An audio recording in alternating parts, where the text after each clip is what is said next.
If it wants to start. There we go. There we go. We're live. We are live this week. Here we are back again. The Bourbon Brothers, episode number 8 already. Me, Justin Hall, Supplement Snoop, with my co-host, partner in crime, as always, Robert Chinetsky, Supplement Engineer. What's going on, brother? Oh man, another week back in the saddle. It's been a busy week. We'll put it that way. We Saturday was all good. We went to this new little I don't even know what you call, like a brew pub, a beer garden type place. So it's called Dreamland out in Dripping Springs, which is kind of the opposite direction of where we go. So we're southwest Austin. Wait a minute. Hold on. Wait a minute. You said it's called Dreamland and it's in Dripping Springs. Okay, that's a strip club. Let's be honest. Yeah. That is not a brew pub. That is definitely a strip club. So Dripping Springs, I almost want to rename it Alcohol Alley or like Alcoholics Alley because there are so many breweries, distilleries, vineyards, like just in that whole city. It's insane. Yeah. This place, Dreamland, I don't know the genius that decided to do this. They have 40 or 50 different beers on tap. A bunch of them are local brews and stuff like that. And you don't have to actually go to the bar. Like you can go to the bar if you want to get a pour there. Mm-hmm. But they also just you give them your card and they give you this little special card. And you basically have all access to all 40 taps and you can just pay by the ounce and go and try everything you want to. Oh, that is a good idea. It is. Yeah. They got wines on the draft taps too. Now, if you want liquor, which they have a decent selection of different bourbons and tequilas and stuff like that there. So I just hung and tried different bourbons there the whole day. And they actually had a bottle of Blanton's. You can't find it in any goddamn stores, but somehow they had a bottle of Blanton's behind the shelf. So you were able to drink pours of Blanton's at this place? You could have. I chose to try some other bourbons I hadn't tried yet. Sure. So I tried some 9-banded whiskey, which is a Texas bottled product. I got to see if it's actually distilled in Texas or not. I didn't get to see that back spot, but the service there was great. The pizza there was really solid. They also, so we went there. We met another new teacher from Sandy's work, and they've got the little bar area. Off to the left, they have pickleball courts. Off to the right, they have disc golf and mini golf. And then they had a live band playing covers of like Doobie Brothers, Rolling Stones, Led Zeppelin. So I was in heaven right there from like a music standpoint. Dude, that's genius. Behind that was a playground for the kids, and immediately behind the playground was a splash pad for the kids. So I mean, it's got everything. So basically, you could just sit and drink, and you've got eye view of like what everything else is going. So Sandy and I didn't really have to move from the picnic table we were talking about Patrick and his wife. So we did that. Got home pretty late from that, considering we usually put the halfling down at like 8:15. So we got back here around 9. I went to sleep. Woke up at 4 a.m. And I feel. Well, I got woken up. I'll put it that way. I got woken up. That sounds fun. Yeah. I got woken up, and then I feel really hot. I'm thinking, did I drink too much? Did I eat too much? Why am I'm naturally a hot sleeper, but this is hotter than normal. And I wake up, I go look at the thermostat. It says 68 because we always set the thing at 68 to go to sleep. Yeah. It's 75 in the house. I went, fuck. Oh, yeah. See, I'm the same way, man. I like it. I like it super cool, like especially when I'm going to bed. 75, I would die. Why? What happened? AC broke. AC broke. Oh, yeah. You told me that. Busted. Dude, that is not like that. I don't know, man. That's like a nightmare. Like it come sucked. to life. Yeah. So I went walking. I tried to go back to bed and rest, but I was, just irritated. I couldn't get comfortable and so finally I went up and got walking at like 5 a.m. I called the 24-hour emergency repair thing. Like we could have sweated out one day or gone and gotten a hotel room. I said, I'm not just dealing with this. Let's just get the guy, whatever it costs, fine. So instead of it like being a $50 service fee, it was a $90 service fee. The guy came out here at 10 o'clock. So we went to church, came back. The guy met us here at 10 o'clock. Right as we were actually thinking about going to breakfast somewhere just to get out of the house. And right as we were packing up to get in the car, the guy says, oh, hey, I'm 15 minutes from your place. So he comes. Turns out they have a blown capacitor. There's a blown capacitor on the outside unit. He fixes that, and he said, all right, that's 300 and change. So it's 300 plus $90. I said, okay, he fixes that. He goes, oh, well, we can also put a hard start kit on your compressor because the system's 14 years old, and those things are only rated for like 10 to 15 years. So this will help you get a few more years out of it. And he said, that'll be another couple hundred. I said, fine, let's just, whatever. He goes and gets at it. So the guy's really nice at all of that stuff. I didn't feel like he was pulling over. Sure. Comes back again. Says, oh, the motor's gone now. We're going to need to replace that. And that's another. So all damage, all said and done, it was like $1,350 and all of that Oh stuff. my God. Like, so, by the time he came and told us the last thing needed to be fixed, it was 11:30, and Sandy and the halfling still hadn't really eaten anything all day. Yeah, so I told them, y'all can go to breakfast. I'll just hang out here and do all that. Mm-hmm. Finally get the AC working, maybe around 11:30, 12:30. House starts cooling down because it had gotten up to 79 degrees in the house. We get that down. We hang out. We put the halfling down for a nap. Sandy and I just kind of chill out while she's napping. 5 o'clock rolls around after I give the halfling a bath. I'm sitting down getting ready to work. And, everything I need to do, I need to be hooked into the internet to do. 5 o'clock, poof, the power goes out in Austin. I thought, motherfucker. Oh my God. So we had just got the house cool, but again, we lost the AC, we lost power, we lost everything. Right. Like work and dinner preparations and all that stuff. And that went out for 2 hours and stuff. So it was a fun Sunday. It was a really, really fun Sunday. That's horrifying. Yeah. But the good thing is my bourbon doesn't require refrigeration. So I was just sipping on that while we lost power. I was reading and drinking bourbon. Yeah. No. Like, it's amazing too how that it's always like one of those reminders, like how spoiled and defenseless we actually are.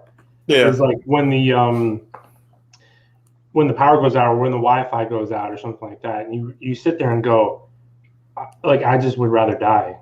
And you realize that evolution, our survival instincts are absolutely gone. Yeah. It's I mean, I didn't like if when the power goes out, that's fine. Like it's time for me to, unless I have a deadline. Luckily, I kind of structure my week to where I'm not like have to get something done that day. I usually get something done a couple of days ahead of time. So it was fun just to, sit and I'll read aloud because Sandy and I are working our way through the Wheel of Time series books, which there's like 15 of these things and each one's like 600 pages. So I'll sit out and I'll read aloud for an hour a night when we're just getting settled for the evening and everything. Yes, but still, that's just awful to have that experience, to just trying to sleep. Well, that's a big thing, sleep. And if it's like too hot, there's no way I cannot sleep when it's hot. So yeah, I'll get like ice packs and start like putting it around my neck or something, like on my forehead to try and fall asleep, because we've had it happen 2 years ago. The blower on the inside part of the air conditioner unit went out in the attic, and so we were without AC for a couple of days or whatever. I'm glad it wasn't my brother this past week. His whole AC bit the dust, so he had to spend, I don't even know if I want to say how much it cost to replace the entire AC unit. Let's just say it was somewhere between $5,000 and $10,000. Thousands, yeah. Yeah. Well, especially like to lose your AC. I mean, granted, of course, you're gonna lose your AC when you need it the most, but August in Texas to lose AC. Yeah. And so that was a lot of fun to have that happen. And my brother's AC finally got working because they went out without it for about a week because he's got a preferred contract that he likes to deal with. And he'd been out without AC for like 5 days. And they bought a little portable unit, so they were having all the kids like hunker down in their bedroom at night to go to sleep and whatnot. But no, man, I'll pay the extra fee, just get that shit done like now. Oh, absolutely. Yeah, that's a no-brainer. It's actually a good question that we got already. Yeah, and for everybody else, post up any comments or questions you got. We aren't just here to talk about broken ACs and bourbon. We actually can help. We can talk about reading. Yeah. Actually, so there's because as you were telling that story, I remember, because we don't often like read out loud. And that's why when you mentioned that, I was like, that's interesting. But that's why also I've talked about this topic a lot. I don't like to watch videos. I don't like to listen to podcasts and things like that, other than ours, of course. Mm-hmm. Because I want to read. I like to read, and I want to, like, do I need to reread that? Because when you read something, and then also like taking a minute to let that information sort of sink in. I know I had a good talk with Will Wallace about this before. Mm-hmm. Like when he was saying, like when he's studying something that he needs to retain. Yeah. Because I think this helps with retention too. Like what this person's saying, like when you actually like say it out loud, it starts to like sink in on like different levels. Yep. But he mentioned how, like, he was getting his PhD and stuff like that. He would read a little bit and then go like take a walk or something like that and like think about it. and that like physical activity started to like, like makes more connections than just reading and keeping it all inside your head. So I definitely think there's something to that. Yeah, I'd agree 100% about that. Speaking it out, like, so if you're reading something, there's a tendency for your eyes to just kind of like glaze over and your brain will kind of fill in the gap or kind of want to jump ahead or something. But when you read out loud, just the same thing. Like if you're writing something versus typing it out, or you're speaking something, you ever notice how if you're typing something out, you could have a bunch of typos, but if you're actually taking the time to write things out, you have, I mean, you have less chance of having a typo if you're writing, or chance of misspelling a word because your brain's not outpacing your physical capacity. So when you do read out loud, you have to take your time. You got to make sure you're enunciating everything properly. You're giving your brain, it's a second thing. So you're seeing it, your brain's picking up that way, but you're also saying it and you're processing it audibly as well. So yeah, it's reinforcing it through a bunch of different pathways. So yes, it'll help speech.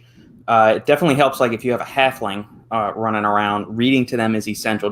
Please don't just stick them in front of a TV and let the TV babysit them. Please don't do that. Most doctors recommend you don't even show a kid a screen for like the first 2 years they're alive.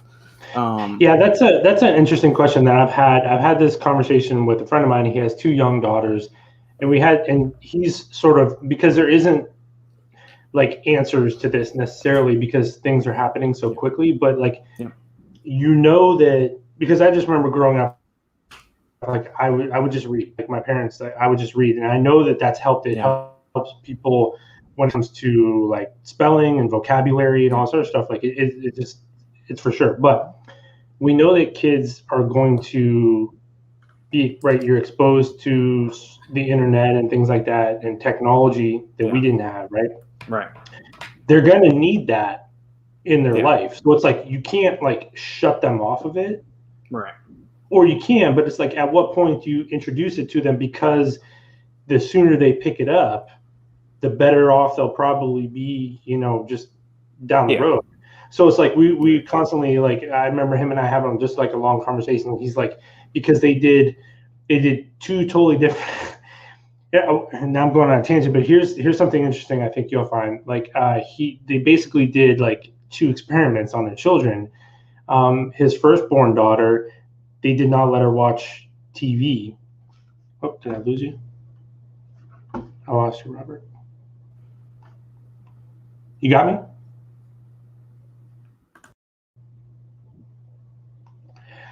I'll keep everyone in suspense for that story.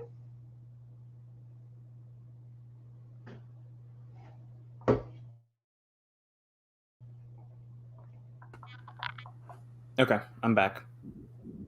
Oh, now you're like on a split screen for me. There we go. Okay. So I was telling the story. So my buddy, he basically did like an experiment on 2 children.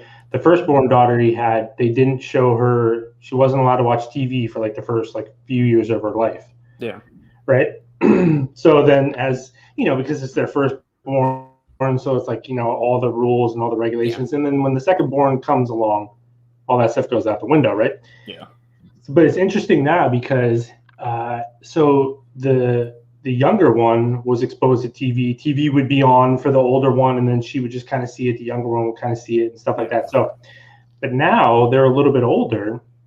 If you turn on the TV, the one that was not exposed to TV when she was very young, like literally, dude, she like looks at the TV and she's gone.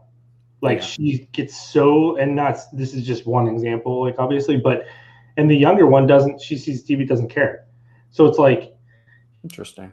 He's like, I don't know if we fucked up by like not showing her TV. Now when she sees the TV, like she just like, it's pretty crazy. Like I watch it and I'm like, man, it's weird. So I don't know, man, it's just this whole conversation. Like when do you introduce kids to technology and all this stuff? Because that they're better off with it eventually, but also at the same time, it's probably fucking them up at the same time. Right. So it's like, I don't know, man.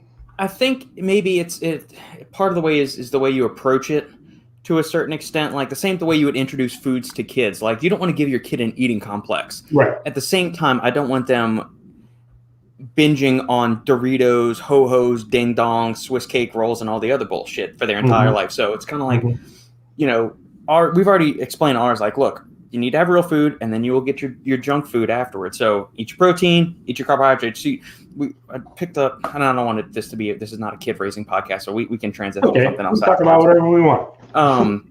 We were at, they had a little luau a couple of weeks ago at the daycare we bring her to. And one of the teachers came up and says, so are you a nutritionist or do you do something with food? Because your daughter walks in and she says, yeah, I got to eat my protein. I got to eat my carbohydrates. And that's amazing. I said, like in the fitness, sports nutrition supplement space. And so, we kind of explain like, hey, if you want your junk food, I need you to eat your chicken and then you can have your pasta. And she said, well, why can't I just have pasta? And I said, well, that's carbohydrate. We also need protein to do this, that, and the other. So, that was, she said, so you do stuff with protein powders? And I said, kind of, sort of, yeah, sure, whatever. I mean, anything like in that whole amorphous blob that is, supplements and fitness, sure, just throw it in there. Yeah, you just kind of, because once you dig down into the details, like you just lose people. Right. Yeah. You're just like, yes, that's. Like I said, it was just like it was a few weeks ago. I went to a wedding. Krista and I went to a wedding, and I think I told you about this because I'm meeting all her family that I've never met before. So they're all very nice and they're all very interested in me and what I'm doing. And everyone's like, so what do you do? And I'm like, I'm a drug dealer. I just swear to God, like at one point, I'm like, I'm just gonna start telling people that like. I just have like a normal job. Like, I don't know, I'm a cop or something like that. It's like, because I'm like, everything else is just so hard to explain and it takes so long. And then it's like, I know you're just trying to be nice. So anyway. Yeah, man. It's there was Sandy was talking to one of the other teachers at her work. And he says, I don't know what your husband did. The one time I met him, all I saw was that he got a phone call and then he was gone for the next 3 hours. And this was the one time I met this guy. It was 2 years ago, and that was right when I think Fitnox came on the market, and we were starting to have the initial discussions with NutriBio for. At then was a different line, but eventually that was the genesis of what Unbound became and all of that stuff. But we were on the phone with the distributor, the people at Glanbia and their ingredient supplier for Fitnox and all that stuff. And the phone call, I didn't know that was going there, but because of the time differential, we were on the phone for like 3 hours or something. So what was supposed to be like a happy hour with a bunch of teachers from her work turned into all of them drinking downstairs on the lower lobby, and I was upstairs on a deck doing a phone call. So I don't think I've ever met this guy. Yep, that's kind of funny. Yeah. Jojo, my 12-year-old daughter loves sweets. And instead of fighting her all the time, I was like, okay, you can have that sweet as long as you eat protein first. And she loves stepping on a scale. Our goal is. Yeah, that's what Wait, so check the other question first. I'm headed to lunch with my dad. I'll catch the rest of this on Spotify. Before I had a question for you two. Okay, what is your question? Fire away, Ben.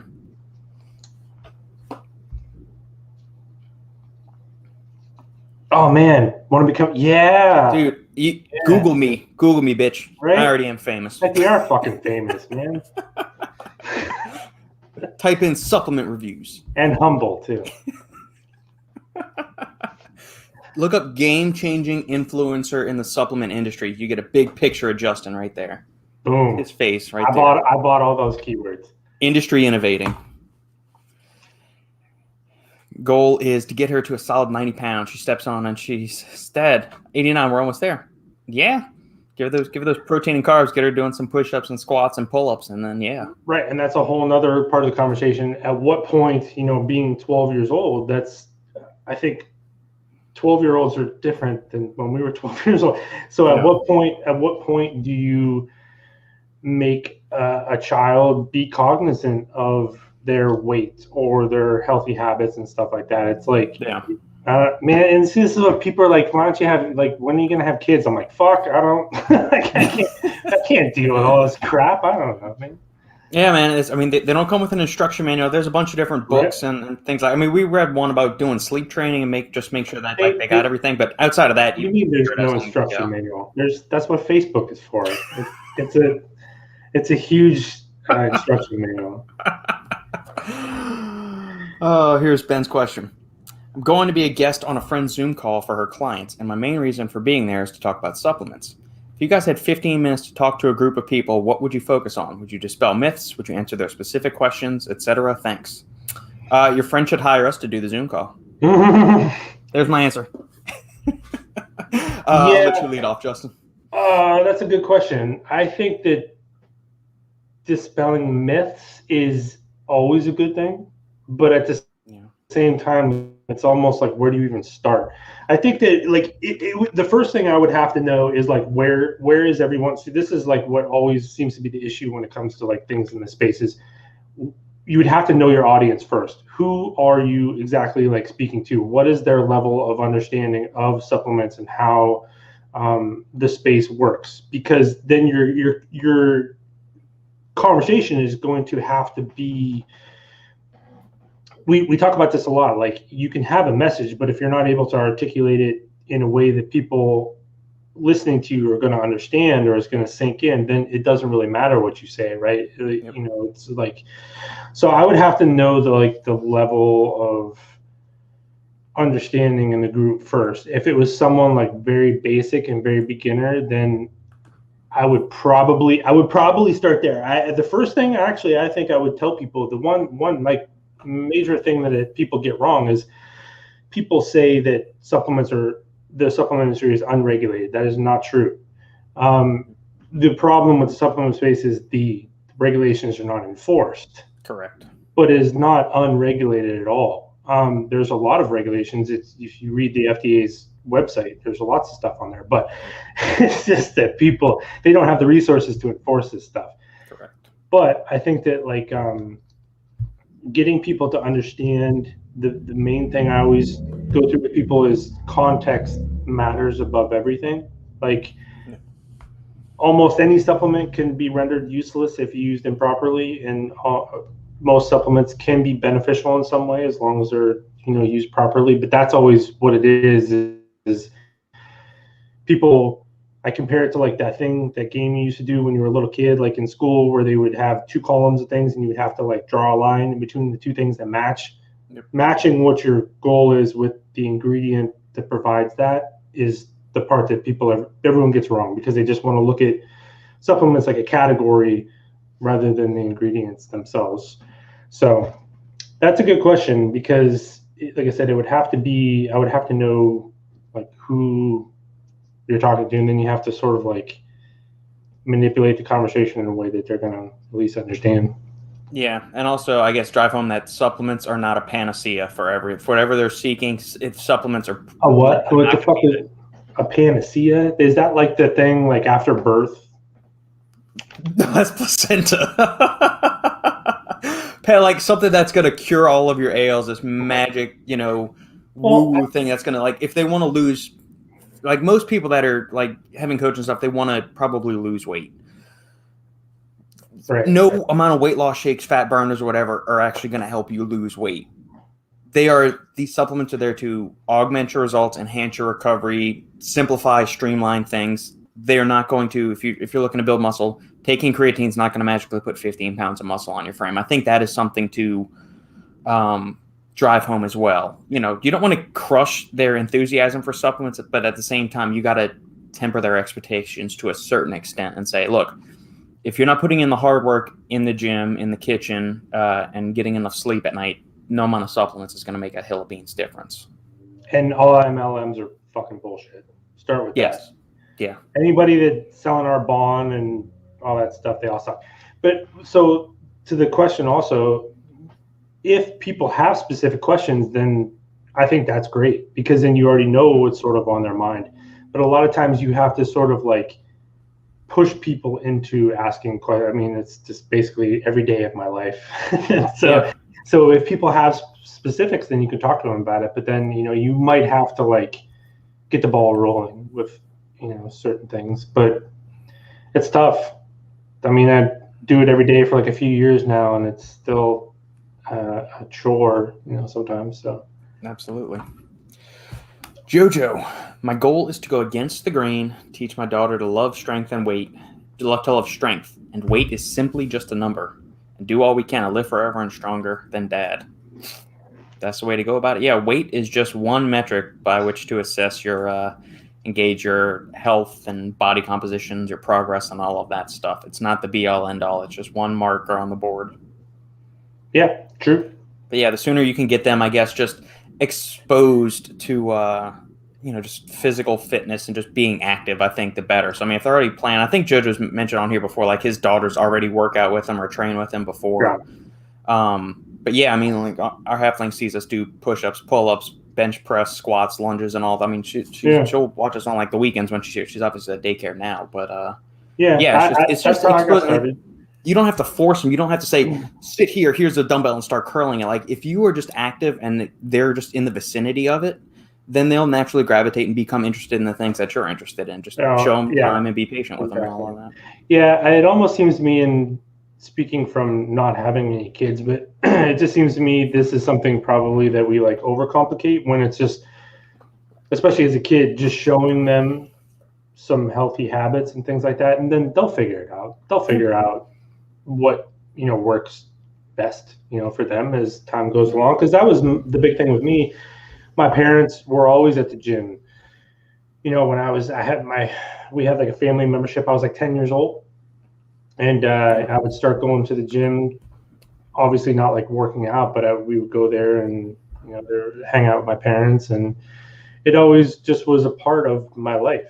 You know what I mean? And even though like when I got a little bit older and stuff, I stopped going, you start working and all that crap kind of happens, but it was always there. You know what I mean? The desire for it was always there. And that was a big thing for me. It's like my dad, still to this day, I mean, my dad is, so he's like 62 and he's in phenomenal shape. And, you're like a young man, your dad is your hero and stuff like that. And I'm like, seeing him always in shape. I mean, dude is jacked like when he's like 40, 50 years old. And I'm like, well, I can't let my dad make me look bad. So, trying to keep up with him was always, it's this motivation, when your parents kind of set that example for you. Absolutely. But there was never any, like, they never imposed anything, or it was just, like you said, I think like what you're talking about, you pick it up just by being around people that are like that. Yeah. You don't have to necessarily have them tell you what to do. You just sort of like pick up on that. Yeah. That's like my dad grew up playing football. My brother and I never played football when we were kids. We gravitated more towards baseball, and obviously we did taekwondo, but I mean, he never forced us anything. They did things by exposing us to different things, but they never forced like, hey, my dad didn't play an instrument. I played trumpet from the time I was in fourth grade, through LSU and all, and still to this day. Taekwondo, I started that at 9 and still continue to practice that to this day. It's just about exposing them to different options, and if they naturally have an interest or inclination to go for something, support them, and when they stop doing it, then let them move on to something else. Yep. Time to start. How early is too early to start drinking, Justin? There's no such thing. I don't think there's. Yeah, there's definitely been times where it's been a while, which is odd because like now that own schedule, I can kind of do whatever I want. But I haven't like woke up and like started drinking bourbon as soon as I woke up. I don't know why. I never have, like the earliest. We will next week. Like next week when we go on vacation. I mean, it's basically mimosa for breakfast kind of thing, and so. But I'm the issue is like when you start.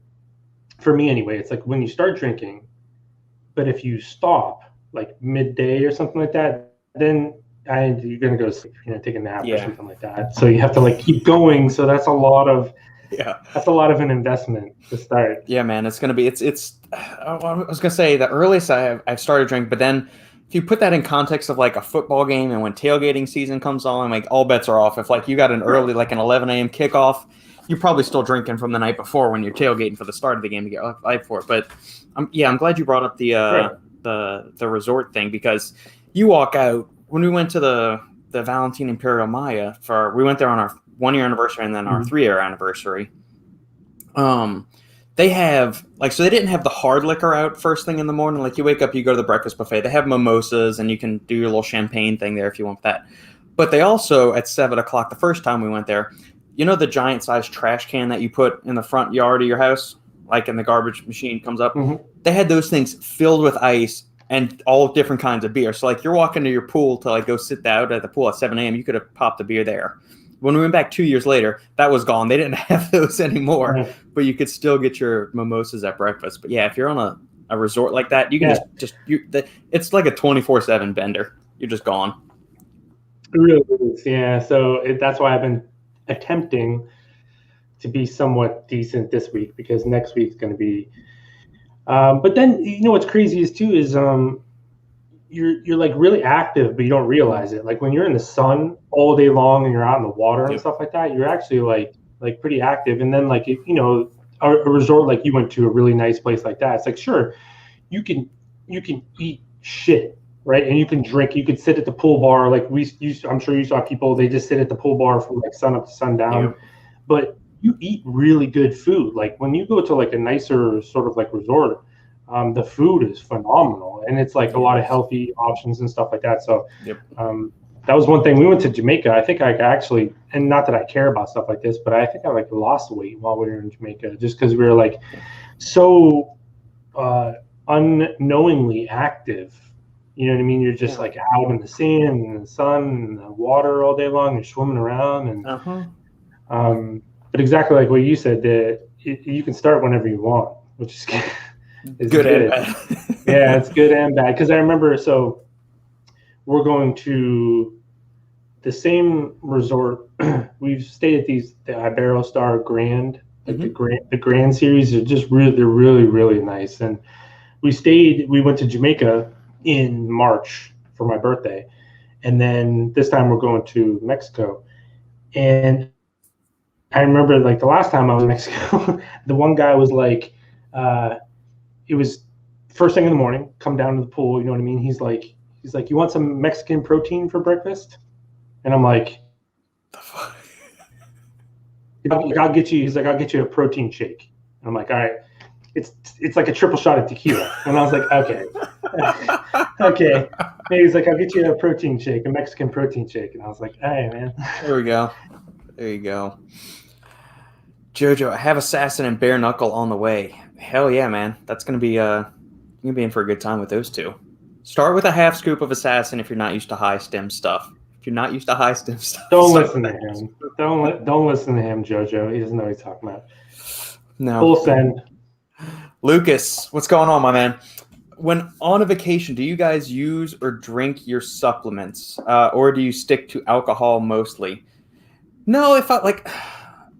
Well, when we were at the resort, I wasn't really using supplements at that time. I really didn't even know what the hell supplements were. Outside of maybe like a protein shake. I hadn't even had pre-workout for the first time in this. This is 2011 was the first time I went to the all-inclusive resort. I had no idea or 2010, sorry, 2010. I had no idea what the hell a pre-workout was at that time. I knew what an energy drink was, and I knew what protein powder was, and I knew what creatine was. That was about it. Nowadays, if we go on vacation, I'll take some of those little sample packets with me, like of a pre-workout or I don't know, like a protein powder or something, just as like a backup. But I'm not lugging like my entire supplement cabinet. I might take some GDA stuff with me, or I think that's about it. Maybe a tub. It depends on if I'm driving or flying. If I'm flying, it's just going to be like those little like stick packs of stuff or whatever. But if I'm driving somewhere, I'll stick a tub or two of something in my bag. Just so it'll be like probably one non-stim and then one stim-based pre-workout, and then a couple of packets of protein powder, and that'll be about it. And alcohol, we like Justin and I are joking about drinking sun up to sundown. It's always in moderation. I'm not getting blitzed starting at like 7 a.m. I'm not drinking bourbon from like 8 a.m. till 10 o'clock at night. It'll be like 3 or 4 beers probably. This was back then. My tolerance is probably better these days, and I'm not just going to be drinking shitty Mexican beer. Nowadays, I'd probably find something decent or better, or just go with like a Jack and Coke. If they only have bourbon or whiskey or something, be a Jack and Diet Coke or something like that. No, because we'll probably take. I mean, I think you said it best. There's like some supplements like Morphoprime from Morphogen Nutrition or something like that. It's like blood sugar, kind of overall health. There's some NAC and some other things in there. I think those are good things. Like I said, we don't go out and get trashed on vacation all day long, but you kind of like drink here, kind of drink lunch in the afternoon, and then at night, you might have a few drinks. So it's like we'll bring like Astrolite, Glaxon's hydration Yep. sort of product, just because we drink a lot of water, but at the same time, you're getting, you know, especially when you're drinking, you're just pissing out sodium and, you know, all your kind of other stuff going on there. It's not just a water thing. So we'll probably bring like stuff like that. I don't know about protein powder just because you have so much access to so much food all the time. But yeah, we'll definitely bring some supplements with us. More health based, but at the same time, kind of like what we were just talking about, the vacation aspect. It's not like I don't have big swings in what I do. Like so like I'm not going to go on vacation and just go binge drink and eat shitty food because I wouldn't even want to anyway. I don't even like, because I don't like how that feels. Exactly. So it's not much different than what we do just in a daily routine. Maybe just with a couple different considerations. Some GDA type stuff for sure we'll bring, just because you probably be eating some more like desserts and stuff like that than you normally do. But yeah, agreed. It's and you know, typically I don't know if you're like this. I can't stand being away from like out of my routine and on vacation for too long. Like I can't go on a 2-week vacation. It's Sandy and I both are kind of the mindset like 5 days or 6 days is probably our max, and that's including like a day on either end of travel. So it's, you know, you leave on a Sunday. We kind of want to be back on Fridays. So like Monday, Tuesday, Wednesday, maybe Thursday we're getting a little Lansing. We could head back then, or maybe we'll head back on Friday. But it's, you know, it's not like I can't do these 2-3 week vacations and stuff. It's just, that's not the way I like. We both like working and just kind of our normal routine so much that I don't feel like I need to completely detach from everything.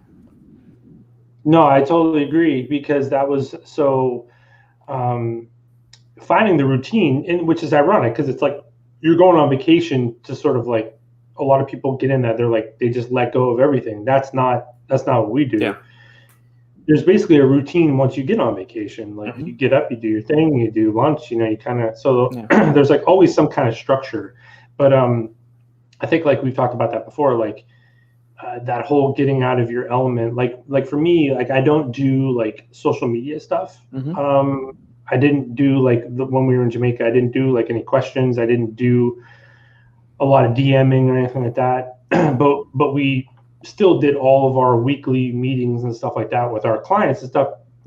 I don't want to detach like from that stuff. You know what I mean? Like that stuff is what I love to do, and it's what allows us to go on vacation in the first place. So I think like I even told you this, like one really awesome moment for me was we had a meeting, and I'm like, okay, so I basically like literally just went down. They have like beds, you know, basically right on the water. And I just went down there and I took my call, because I remember being like a young kid and like that concept of, you know, people would like do their business like on a beach, you know, and things were a little bit different back then, but I was like, that would be like the dream life. And I remember actually having that moment where I was able to do that. And I was like, I just kind of did that for myself though, as sort of like a, hey, you know, kind of. Well, when you probably saw it as a kid, it's like you saw people talking like the old Zach Morris phone with like the like the giant ass antenna out of it. 100% like this big, yeah. I wonder how many people aren't going to get that reference that are listening to this. Oh, go back and look at Saved by the Bell from the 90s, everyone, please. It actually, so we were talking about Saved by the Bell the other day, and then yesterday I turned on the TV yesterday, and there was a marathon of Saved by the Bell. There you go. TBS always had that. Like even when we were in high school, they would still be playing the old reruns of that, because that show only lasted 4 years. But it's kind of like one of those, like the Brady Bunch. It lasted for a really short time, but it's always on no matter what. It's like one of those timeless shows. Oh, yeah, this one, she actually used this one the other day. Kinetic. This is Ambrosia. I didn't try this one. It's Let me pull up the profile and we can discuss it real quick. It's interesting. She liked it. All right. I know Lucas is a fan of mushrooms, as am I. As are you, I believe, Justin. Not so much pre-workout mushrooms. Yeah, that's what I was gonna get to. All right, let's get feedback on. Like I said, she used it. I think it's cool pre-workout. It's not really something I would use, just because this is not my preference for a pre-workout, but she really liked it. Yeah. What I will say is that, Lobliner is one of the forces behind this brand. Ambrosia He is is a cool very stuff. savvy individual when it comes to like supplements. He knows the supplement science stuff, but he's also very smart when it comes to marketing stuff, and he understands that mushrooms are a huge thing in the industry right now. So that's why you're getting this tri-blend of mushrooms. And I mean, we know from the research standpoint, you kind of need to take mushrooms every day to kind of get their benefits, and a 500 milligram dose isn't like you need to go several grams of this stuff to really get it. Well, ambrosia to me is they make some really cool stuff. I really like what they do. This fits with what they do. This is like in their vibe. I think they're like I love their labels and their marketing, their branding and stuff like that. So I think this is just a very on brand.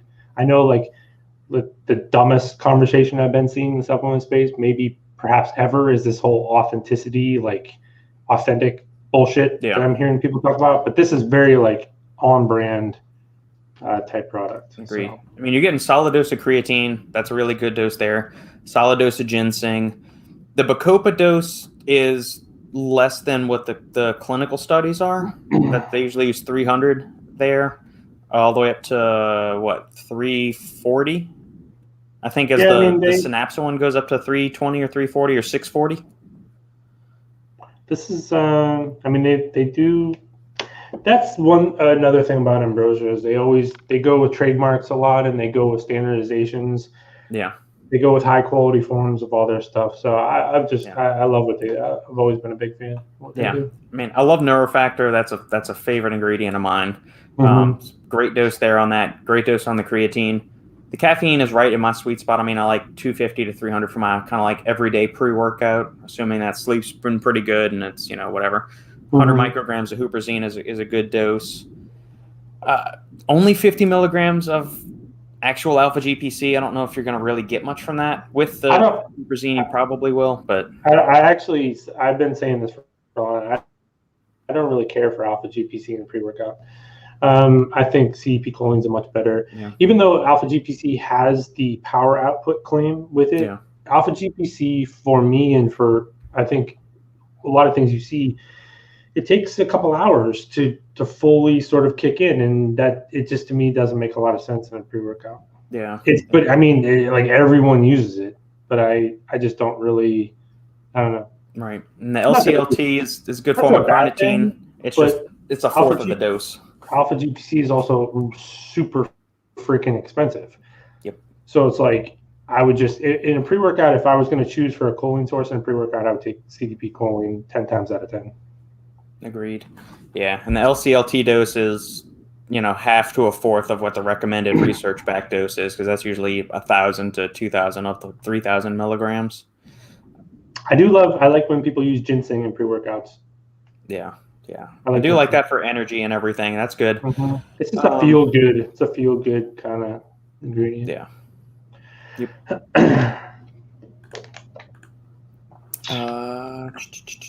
Saved by the Bell, Family Matters, and Fresh Prince every morning before school. Yeah, man, it's a good way to start the day. It's a good way to start the day. Family Matters is a good one. Family Matters good. Not Saved by the Bell. What is it? Full House. Full House and Step by Step. Well, the TGIF that was on Friday nights. Yeah, man. Step by Step was I love that show. Yeah, Boy Meets World. See, that was in the slightly like next tier. Like that was just a little bit after these ones. Like that one came in. Yeah. So like Boy Meets World was after my time. Yeah, it was. Yeah, because you're what, 4 years older than me? I don't know. I think I'm 41. I'm 36. So yeah, 5 years older. Yeah. So like Boy Meets World was like right in that little gap. That's when it came in. Okay. And I was kind of like, I was moving on to more mature things. I was a cool teenager by that point, probably. So I didn't have time for that nonsense. Yeah, man. It's interesting. Y'all are. Nikkis trash talking. Y'all are babies. We are. So we were. You said your dad is 62? Yeah, my dad was 21 when he had me, so Okay, I was gonna say, yeah, your dad must have had you younger because my dad will be 64 in 3 days, and so and I'm younger, so he started later. Yeah, because I always I talk to my dad about that, and like when he was my age, I was 20 years old, and I was like, Dad, that's fucking crazy. Like if I had a 20-year-old son right now, there's Yeah, no man, way. that'd be nuts. No. Well, it's like my brother. My brother is 3 years younger than me, but his oldest kid is 8 years old. So if we, I mean, Santa and I started having kids later. We were married 8 years before we even entertained the idea of having a halfling. So yeah, different strokes for different folks, man. I agree, especially these days. Yeah. Is Nikki in the insider group? This is the first time she's commented on one of our live streams. Yeah, so that was one thing I was going to bring up. So she's from Utah, and she sent a picture I sent you of the High West.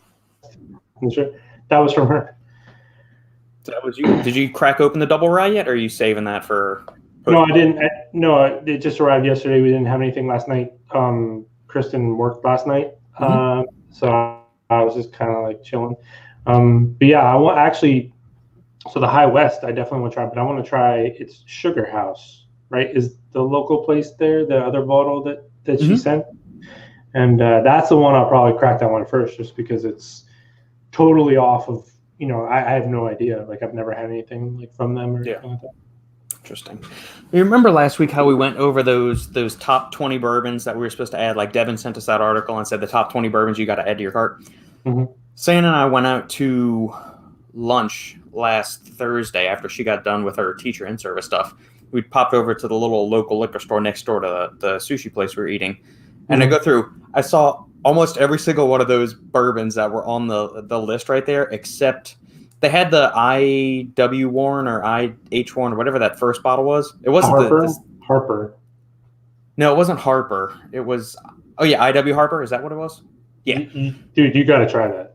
So it wasn't the 15-year one that they had on there. It was just their regular offering.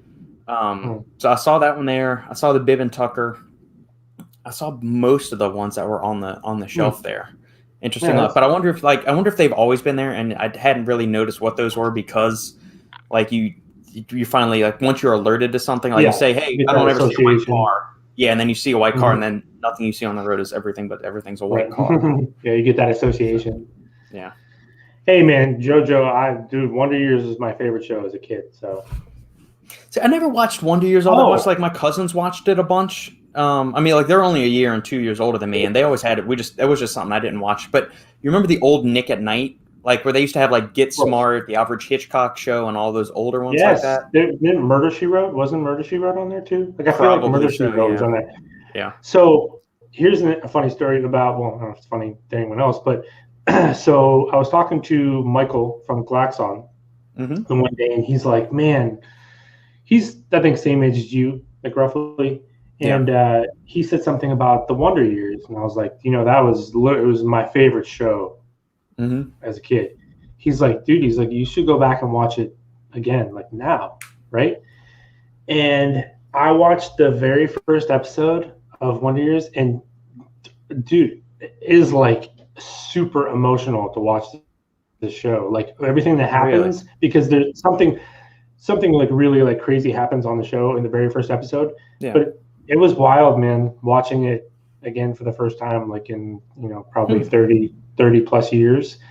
The very first episode is seriously like some heavy shit. I'm gonna have to go back and watch that because I would catch an episode here or there of the Wonder Years, but I never watched it, consistently or regularly or anything. But going back and watching just any of the old stuff from our childhood would be interesting. Are You Afraid of the Dark? I wonder if those are still scary because I remember some of those being pretty kind of freaky when we were kids. Yeah, I never got into that one. I don't remember why. I remember being on, but I think again, like maybe I was like a little bit. Like I was like, it's kids. Yeah, it's possible. I'm not watching Nickelodeon. It's for babies. For babies. Children, Nikki must be watching Wonder Years. Yeah. If you get a chance and your halfling gets of age, Girl Meets World is the closest it gets to those shows and brings all the actors back. Good to know. So that's the sequel to Boy Meets World. I take it with Corey and Topanga, and they have a child. I'm assuming. I've got to assume that from the title. I never saw Fuller House. I know that like Netflix did a series on that, and that's supposed to be like a continuation of Full House. I don't know if that's worth watching or not. 0% chance I was going to watch that. Yeah, like I loved Full House, but I'm like I don't want that. I don't want the leave it alone. There's just certain things I'm just like leave it alone, kind of thing. Yeah. Oh, I mean we could spend an hour talking about that. How basically Hollywood is just kind of taking everything from our childhoods, and because they're not willing to take a risk on an original idea anymore, so what they're going to do now is they're taking all of the original IPs from like the 70s, 80s, and 90s, rehashing them, but we're going to switch everything. So we're either going to do a gender swap, we're going to do a race swap, or we're going to subvert your expectations and not actually give you what you liked about those properties. We're just going to shit all over it. But because we're going to call it something, we're going to sucker people in and then completely change everything and what you think about it to just deliver a very certain narrative. And so that's why we keep going back and watching old stuff anyway, just because the modern stuff sucks. So speaking of, I sent something over to a group chat I was in. I was very upset to learn this the other day. They're making Peacock, the network, they're making a series based on Field of Dreams, and I'm like that. I was like, every single person that's involved in this, there's a special place in hell for you people. Yeah. If they're trying to do it, they're not going to. It's not a movie. They're going to make a show about it, a series, and I'm like, leave it alone, man. Leave it alone. Yeah, leave it alone. I don't understand. Like, just come out with something new. But it's everything is about maximizing profit probably these days. So they don't care if they're actually being disingenuous to the fans out of support. Like we saw it with Star Wars. We saw it with Masters of the Universe. We saw it with all of everything basically that's come out of Hollywood for the last 5-6 years. It's a retread of something that was once an original idea, and they try to tweak it one way or another just to because they know they've got a solid fan base and it's an easy cash grab for them, but they're not willing to actually put money into bringing forth original ideas or anything like that. It's true. Yeah, the Field of Dreams thing about Yeah, I would agree. Very lame. Special place and hell for you. Yeah, those people. Hollywood sucks. Not only that, but it's like there's it depends, right? Because you also, what kind of reasons are you sort of putting behind it? Like you can tell. So Peacock, which they have some stuff on there that's fine. There's nothing against them, but it's like that this is not going to be like a big production. It's going to be some B-list actors, basically in it, and they're going to try to like recreate this magic from this movie. It's like, get the fuck out of here. There's 0% chance that this show is going to be any good at all. No, I probably there's no like real. It's like if you're going to try to redo something or re-envision something, there's been some examples where it's worked, but it's like there's usually a big push behind it. Like, hey, now that we have, say, new technology or new this and that, or we have like more of a budget this time, maybe we'll try it again, kind of thing. But I'm like, what? This is horrible. It's just it bothered me. Yeah, and I don't even know why. Like, I don't know why you would need to remake it. It didn't rely on a bunch of special effects or anything like that anyway. Like, why? Who's asking for this? Like, who is anybody out there say, you know what? I love Field of Dreams so much. I wish we had a whole show by some B-list network come out with it. Like, no one's asking for that. I get it. Like, why Star Wars and other things, because people just want more all the time. They know. But first of all, it's going to suck, and it's also not going to make any money. It's not going to last because nobody's going to watch it. So it's like, why am I the only one that, like, I don't know, man. They're just bored. Yeah, man. I don't know. I am right there with you. That's why this whole summer, basically, saying I've gone back and rewatching like old 80s and 90s action movies and stuff like that. It's just, that's what it. Yeah, Nikki can vouch for that. That's all basically I've done. Yeah, it's very adultish. Is that, I guess? Oh, is that probably in reference to Wonder Years? I'm assuming the first episode of the Wonder Years. Yeah, it was some pretty heavy shit. Hey, man. Aside from the two little goodie bottles that you got shipped to you this week, any other new bourbon finds? Oh, bourbon finds! I was going to say there was something but I don't think that I don't think I'm allowed to say. I shouldn't say to you. I won't. Well, yeah, never mind. It was. Should this be something that goes off air? Should we have this off air? No. I so it has to do with Aaron and Performax. Ah, okay. So, but I told him I wouldn't rub it in. So. Oh, I'm guessing you got the. Well, he sent me a text last night saying, "Oh, hey, we ran the initial samples. We sent them out to people on that are active on social media." And so he says, "Don't worry, we're going to be running the B lot of the samples. I'll get them out to you next week." So I'm assuming, assuming you're on the alpha testers. I'm the beta tester. Well, I was like, am I allowed to rub it in to Robert? That Go for it. Yeah, and he's like, please don't, man. He's like, I feel so bad. He's like, and I was like, but I really want to. Please do, because the more you rub it in now, the next time he calls me, I'm just going to send him right to voicemail. I'm going to send him like straight to voicemail for like a week straight and just see if he ever calls me back. Just to fuck with him. Just to mess with him. Yeah, just to mess with him. But I will say, like, on a serious note, I think that Performax has always made, like, you've been talking about Performax even long before I think you were the reason why I even discovered them in the first place, because they're like one of these brands that I don't want to say it like in a way, like, I just think more people should know about them because they've always made really cool stuff. Yep. So I think it looks like they're just putting a little bit more marketing, because unfortunately that's what we live in, man. Or you have to get out there and you have to play the game, and so it just seems like they built some hype around this because they were announcing it this morning. They were going to announce it today, and I asked them if I could bring it up on the podcast because I think it's at 1 p.m. they're going to announce what their latest project is, and I told them I'd give some feedback and stuff like that. They just do it, man. Like everything they do, pretty much, it's like one of those things where I'm like, in general, you just go, yes, buy from Performax, and you're not going wrong. You know what I mean? Is it going to be your favorite product of all time? I don't know, but you're not like, they're always going to deliver something good. Yeah, I agree with that. How's the flavoring? Did you try it yet, or did you just get them in the mail? Awesome. So I don't remember. I think it was their EAAs. Mm-hmm. Their was it called EAA Max? Is that what they called it before? EAA Max is Primeval's. E-Amino Max is the Performax one. I don't remember. It literally just sticks in my head because I don't even remember like what flavor it was, but I remember getting a sample of theirs, and I was like, this is one of the best tasting EAAs I had ever had. It was phenomenal. But I don't remember what flavor it was. So anyway, there was, I think, 4 different flavors of what they sent out. I tried 3 so far because I had Kristen tried some also the one day. So then I could get like a flavor idea.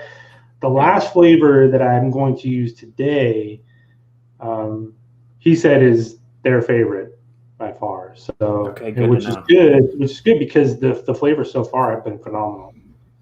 Well, that's good for people that haven't tried Performax stuff over the years. I mean, flavor was definitely not their strong suit. I mean, like, it was kind of on the level of NutriBio, and that you got really solid formula, solid products, good quality stuff.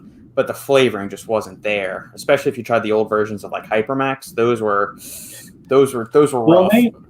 But it's gotten remarkably better.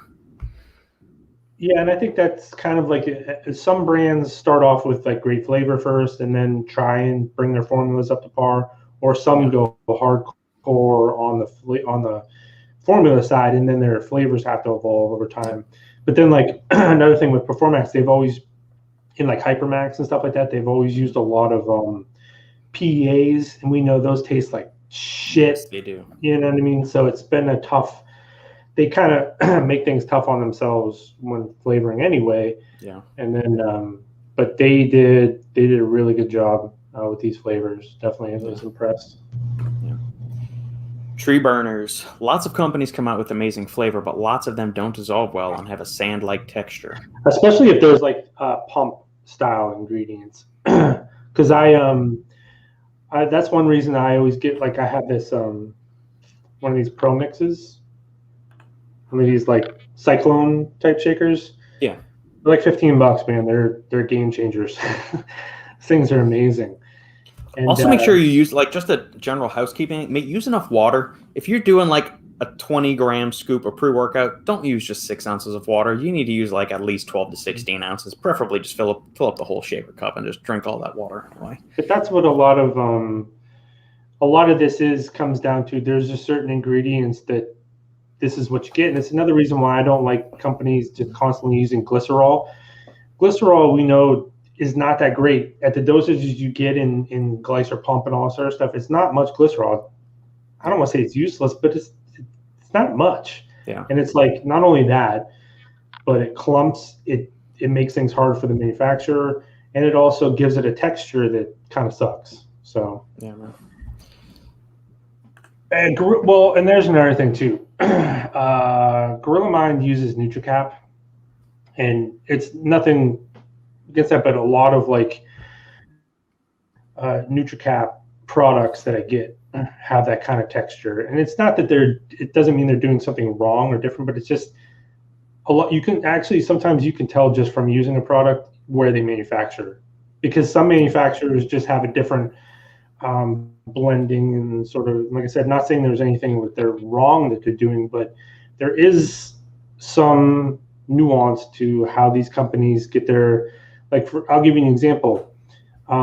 Axe and Sledge, it, like, seriously, like, people still they've tried to, like, speculate that Axe and Sledge is doing something wrong with Demo Day, their carbohydrate powder, because there's no clumping, there's no issues like whatsoever, and they use some pretty heavy pump, and they use a lot of glycerol and stuff like that. And but it's just their manufacturer is elite, and they also do a couple things like I don't know how like Gorilla Mode is, but a lot of companies don't leave enough room in the tub, right? You pack the tub to the brim, which is, a lot of people are like, oh, this is awesome. Yeah. It doesn't matter. I don't know why people like make that like it's a big deal, but right. If you look at like Demo Day is like a bag of potato chips where you, like, the powder fills up maybe like half of the actual tub, maybe even less. It's so much better for the ingredients that are within it to do that. You know what I mean? Because you don't have that density, kind of going on there. So there's a lot to it. And Gorilla Mode or Gorilla Mind or whatever, they're like relatively like newer-ish company. So it's kind of one of those processes that seems to get better over time as companies start making more and more money. They can devote their time to like little tweaks like that. So yeah. Overall, I feel like the dosing on the Gorilla Mode or Gorilla Mind stuff, Gorilla Mode, I'm not sure what the exact name of the brand is. They go hard. I've gotten a bunch of questions about that over like the past 6 months about just the brand in general. Like, the doses on most of it are solid. There are a few like little ticky-tack things that, just on like a personal note, I prefer to not maybe see huperzine as high as they are in certain products, or the dosages for their nootropics. I don't consider certain ingredients or stimulants nootropics more. It's more like the caffeine doses and stuff like that. Overall, I mean, the formulas are stacked. You can't dispute that. They are heavy advertising brand. So I get questions about them all the time, but I've never used any of their stuff. Yeah. They make cool stuff. Like, I would use it, but at the same time, there's not, like, I have no problem. I buy products all the time. Yeah. There's not enough about what they do to make me, like, if there's already a pollen and other things like that, like, I'll just go there, and that's showing like my bias, obviously, but that's just the way it goes, because I know Robbie's process, and if I get 2 products that are basically identical in what I want, then I'm gonna send my money to my friend. Right. And that's the way it goes. But it is a cool brand. I think for everything that I've seen from them, looks really good. Yeah. Wanted to get your opinions on this steaming pile of monkey piss. Vitality Booster. This is something that was on Stack 3D yesterday, and me, Robbie, Lucas, and Shane were talking about it in our group message. Anti-aging is we've had like a lot of really funny conversations about anti-aging, because I'm like, how do we determine first of all, like how are we going to determine? Are we going to be on our deathbeds and go look back and say, man, wow, that NAD supplement really bought me like an extra 6 months or a year? Like, what are we really doing to like quantify like the anti-aging supplement? You know what I mean? Never mind this alpha CDP choline, which isn't an actual ingredient. Yeah, I've never heard of that. That's interesting. Mucuna 15%. Mucuna what? Can you zoom in a little bit? Yeah, let's just. You can't get your labels right. I've got a big fucking issue with your like huperzine doesn't belong up here. You didn't even labeling it properly. It's called Bacopa, wrong? Yeah, Bacopia. This is Gaspari. Yeah, and that's pretty amateur. Vitality, brain booster, and anti-inflammatory, advanced relief. Wow, that's a shit show of a label. Yeah. I mean, look, this palmitoyl ethanolamide, they also use this ingredient in that pre-workout that they allegedly were spent 2 years developing. Yeah. Right. This is a steaming pile of shit. I don't know. Gaspari has always sucked, so. Yeah. I mean, and this one, what do you think 150 milligrams of regular L-tyrosine isn't going to do shit for you? Okay? You're going to get more like you go eat an ounce of cheese. You'll get more tyrosine in there than that. Well, please don't buy this, people. Please don't. Here's the thing. Here's the thing that I always sort of like tell people. Like, you see products like this. It's possible if you take this, you could feel better, and that's what the ultimate goal is. But why buy from a company like this that does things like that, can't put their labels together? Because there's literally, I promise, nothing that they're doing that 100 other companies aren't doing.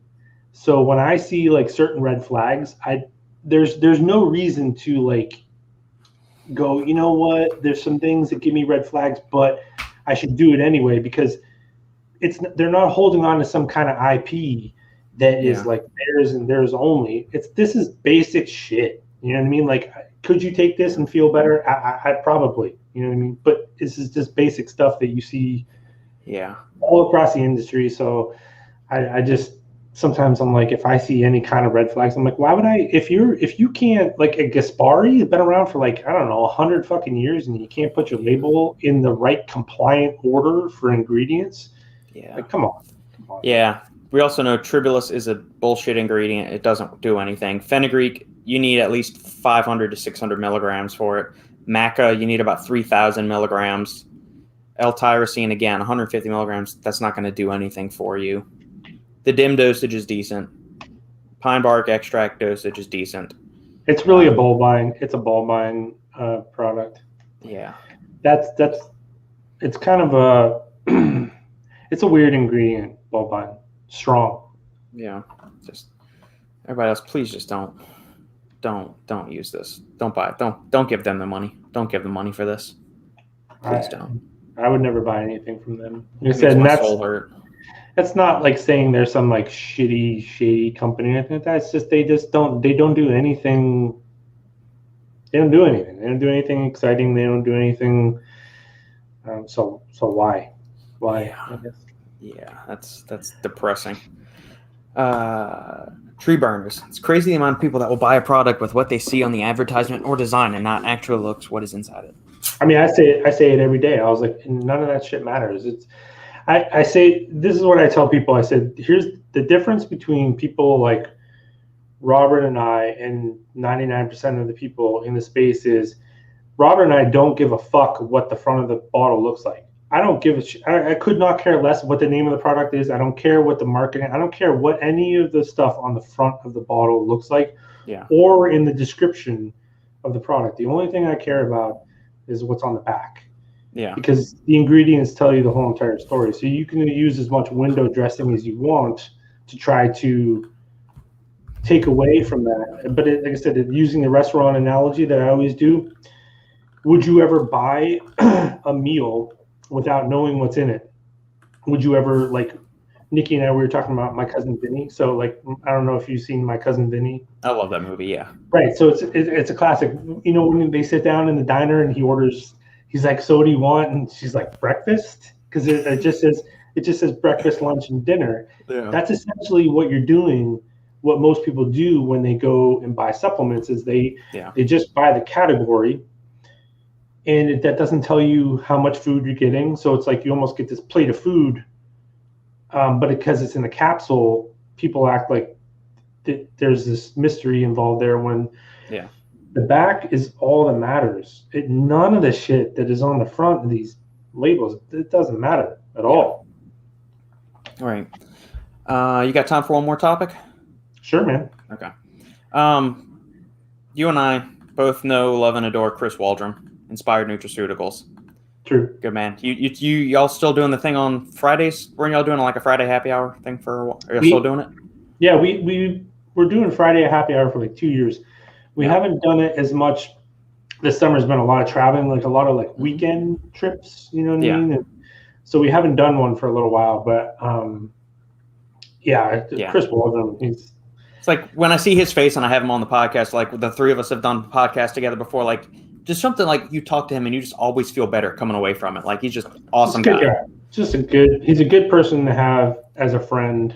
You know, like I said, it probably took us like, we don't even talk about supplements, him and I. Like just life. We never talk about supplements. Even like at the beginning, before we were like really good friends, all of our conversations would kind of stem from, life. So anyway, sorry. Yeah. So I saw this roll across the wire, and this kind of hurt my soul a little bit. Because Inspired usually comes out with like really awesome shit, and I saw this, and I haven't talked to Chris, reached out to him yet. I want to get him on the podcast to maybe discuss this. He's a more savvy individual when it comes to marketing, when it comes to business. But his formula has always been great and very well dosed. I saw this come out, and I'm just kind of thinking, what the fuck? Like, I know it's in Australia and New Zealand, and they've got some really wacky dosages that you can and can't do. And this is marketed as a beginner pre-workout. At the same time, I feel like there's a right way to do a beginner pre-workout, and there's not a right way to do a beginner pre-workout. And so we've got, 1,000 milligrams of L-citrulline. If we want to do a beginner pre-workout, we'll do a low dose of caffeine, and then just do like caffeine, citrulline, beta-alanine, and call it a day. But don't give me like 10 ingredients and underdose, 8 of the 10.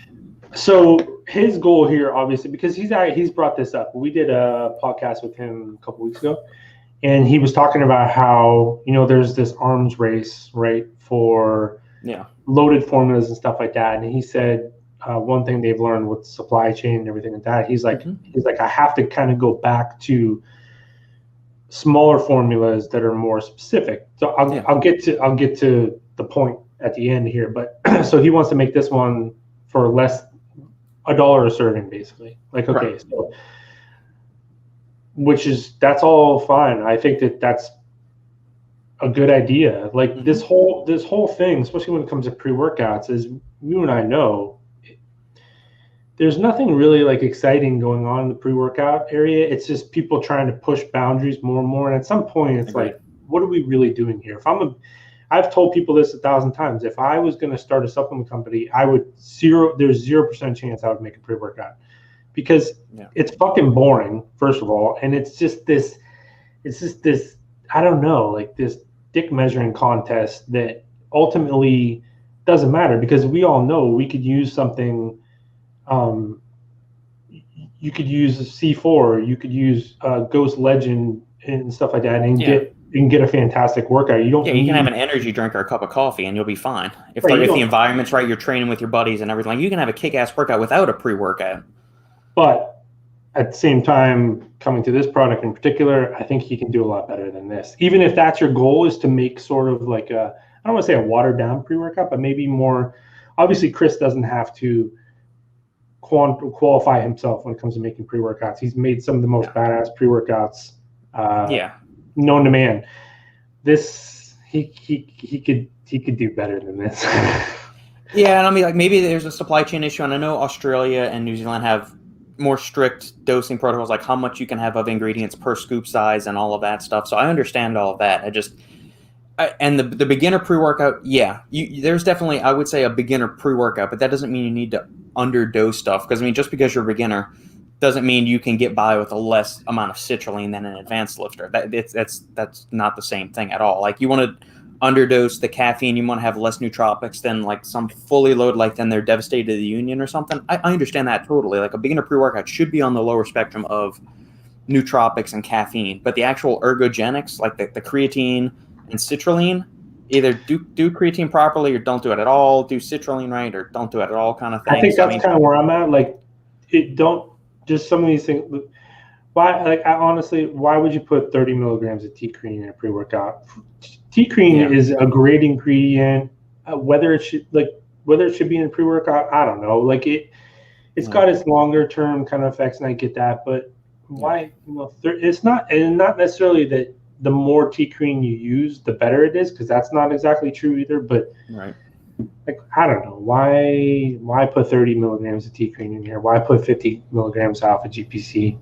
I don't know. I don't like it. Yeah, I saw this. I mean, I have all respect in the world for Chris, and I just, maybe him and Landon are they've got something. They know what exactly the Australia market is looking for, and they know that megadose pre-workouts just don't sell as well there, or there's new restrictions on what they can do in Australia. Maybe there's some to that. At the same time, I just, man, it's rough. But I'm like, he's the owner of a very successful supplement brand that's been around for years. So, Yeah, and you don't want to say like it's a money grab kind of thing, because that's obviously not the type of person Chris is. Yeah. But I think like exactly like what you said is important is if you know your market, they do very well in Australia, and he knows what people are like looking for there. So if people there like nootropics, they like T-creatine, they like alpha GPC, so it's like, okay, we'll put that in there, because it'll sell better, and maybe you're going to get some benefits from it. But yeah, I think the whole overall point is I understand the direction. I actually applaud the direction, because I think what has sort of happened to pre-workout game is absurd. And I like this approach, because you're also there's also a breaking point when it comes to the customers. Like, do you want to be ahead of the curve? I think that you're sort of seeing this pendulum swing where there's always going to be people that want these crazy loaded pre-workouts, but as the prices of citrulline have gone up quite a bit, and a lot of these ingredients that they're sort of plowing through, it makes it difficult for a brand to keep up. So at what point do you get off of that? And I think Chris arrived at that point like a year ago. That's why like he does like limited-ish runs of Devastated Union. He's like, I'm going to give my hardcore fans what they want. But at the same time, when it comes to the skeleton of my business, I want to make it more streamlined, and all that. I think that that's a great move, like for a company. I think that's good stuff. But I still think that product could have been done much better. Yeah, and you go from one end of the spectrum to the other with this Rise pre-workout, and we don't have to go way down in the weeds, but what the fuck do you need a 46 gram serving size for a pre-workout? I don't know, but here's an impressive 12 grams of citrulline. The problem with that is the research maxes out at 10 grams. You're not getting more benefit at 12 grams of citrulline. 10 is it's from 2.4 to 10 grams.